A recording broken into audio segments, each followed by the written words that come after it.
orto, giardino. Piccolo punto hanno due parole che sono spesso mischiate. Allora, l'orto è un pezzo di terreno dove l'uomo coltiva la terra per ottenere frutti e legumi, ciò che si mangia.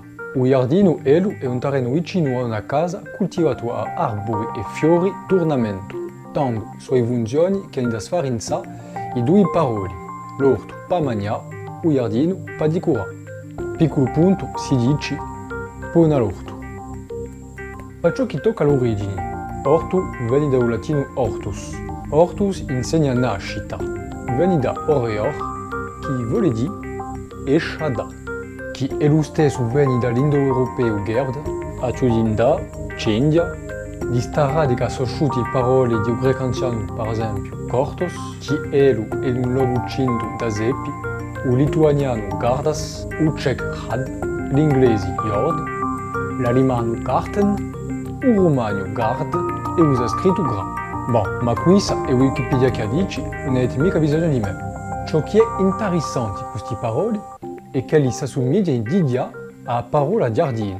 E si vede tanto che le nostre due parole orto e giardino hanno una stessa origine. Si trova nella parola giardino la parola orto. Dio, ard, in, orto. Allora ie, di e ti non sono mica gli stessi, che li signi come lettere o di no in due zone.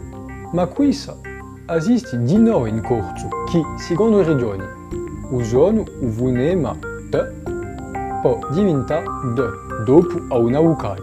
Si dice fratello, ma c'è di nuovo qualche corso che dice fratello. Allora si può paragonare con le altre lingue. In francese, orto è potager, giardino è jardin. In spagnolo, orto è huerta, con una ditonga, giardino è sia jardin, sia huerto, huerta femminile, huerto maschile. In inglese di no è interessante.